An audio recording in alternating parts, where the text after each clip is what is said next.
Luas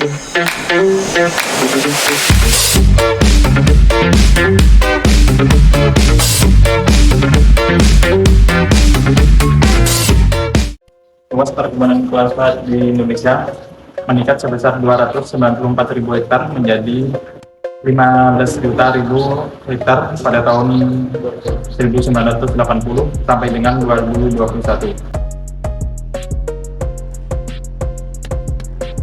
Demikian juga dengan volume produksi CPO meningkat dari sekitar 721.000 ton menjadi 49 juta ton pada periode yang sama. Selain pertumbuhannya yang revolusioner, hal ini juga mengesankan adalah pertumbuhan kelapa sawit yang sangat cepat selama periode tahun 1980 sampai dengan 2021. Pangsa perkebunan kelapa sawit rakyat meningkat dari hanya sekitar 2% menjadi 40%. Pangsa perkebunan kelapa sawit swasta juga meningkat dari 30% menjadi 56%. Sementara itu, meskipun luas perkebunan kelapa sawit negara secara absolut meningkat, namun pangsanya menurun dari 68% menjadi 40%. Hari ini kita akan membahas dampak negatif dari perkebunan kelapa sawit terhadap perekonomian di Indonesia. Jadi, siapakah akan yang memulai pembahasan ini? Baik, saya bisa memulai terlebih dahulu. Salah satu dampak negatif yang signifikan dari perkebunan sawit adalah deforestasi. Untuk membuka lahan perkebunan sawit, seringkali hutan harus ditebang. Hal ini merusak di ekosistem, mengurangi keanekaragaman hayati, dan mengganggu habitat hewan liar. Selain itu juga banyak dampak sosial yang tidak boleh diremehkan atau diabaikan. Banyak masyarakat adat yang kehilangan tanah. Mereka bisa marah karena pembukaan lahan sawit di tanah mereka. Hal ini bisa menyebabkan konflik sosial yang berkepanjangan dan menurunkan kesejahteraan masyarakat setempat. Ya, dan deforestasi ini juga yang membawa dampak ekonomi jangka panjang. Misalnya hutan yang rusak mengurangi potensi pariwisata yang berkelanjutan, seperti ekowisata. Selain itu, penebangan hutan sering menyebabkan bencana alam seperti banjir dan tanah longsor, yang tentu saja memerlukan biaya besar untuk penanggulangannya. Benar, di beberapa daerah masyarakat lokal dipaksa untuk pindah dari tanah mereka tanpa kompensasi yang adil. Ini tidak hanya mengganggu kehidupan mereka, tetapi juga menimbulkan ketidakstabilan sosial yang mempengaruhi ekonomi lokal. Selain dampak sosial dan lingkungan, kita juga harus mempertimbangkan dampak kesehatan. Penggunaan pestisida dan bahan kimia lainnya dalam perkebunan sawit dapat mencemari air dan tanah. Ini bisa berdampak negatif pada kesehatan masyarakat sekitar yang menggunakan sumber daya tersebut untuk kebutuhan sehari-hari. Tepat sekali, air yang tercemar bisa menyebabkan penyakit yang berbahaya, dan biaya untuk perawatan kesehatan bisa meningkat. Ini tentu saja menjadi beban tambahan bagi perekonomian lokal maupun negara.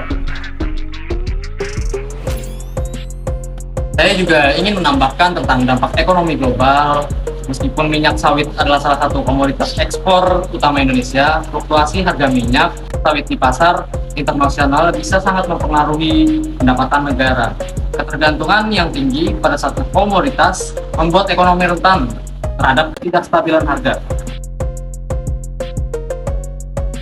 Benar, ketika harga sawit jatuh, pendapatan dari ekspor menurun dan ini dapat menyebabkan defisit perdagangan. Selain itu, perusahaan-perusahaan sawit mungkin harus memangkas biaya yang seringkali berarti pemutusan hubungan kerja, menambah tingkat pengangguran.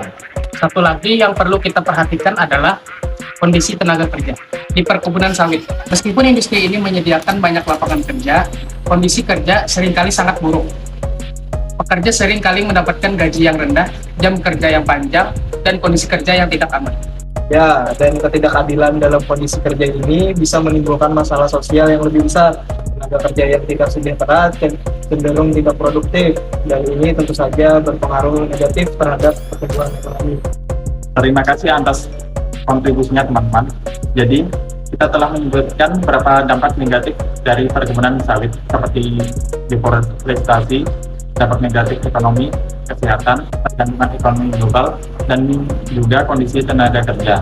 Apakah ada yang lain menambahkan atau memberikan solusinya? Saya pikir kita juga bisa mempertimbangkan upaya untuk mengatasi dampak negatif ini. Misalnya, kita bisa menerapkan praktik perkebunan yang lebih berkelanjutan. Pemerintah dan perusahaan bisa bekerja sama dan untuk memastikan bahwa pembukaan lahan dilakukan dengan cara yang tidak merusak lingkungan. Setuju. Selain itu, regulasi yang lebih ketat perlu diberlakukan untuk melindungi hutan dan masyarakat.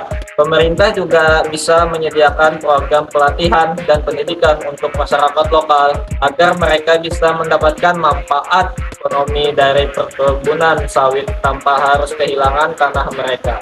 Selain regulasi, penting juga untuk meningkatkan kesadaran konsumen. Konsumen bisa didorong untuk memilih produk yang menggunakan minyak sawit berkelanjutan. Ini bisa mendorong perusahaan untuk lebih bertanggung jawab dalam praktik perkebunan mereka. Dan jangan lupa tentang teknologi. Dengan teknologi yang lebih baik, kita bisa mengembangkan metode pertanian yang lebih efisien dan ramah. Ini mengurangi kebutuhan untuk membuka lahan baru dan mengurangi penggunaan bahan kimia berbahaya. Itu semua adalah poin yang sangat baik. Mungkin di diskusi berikutnya kita bisa lebih fokus pada solusi yang bisa diimplementasikan untuk mengatasi dampak negatif ini. Terima kasih semua atas partisipasinya. Diskusi kita hari ini sangat bermanfaat. Sampai jumpa di pertemuan berikutnya.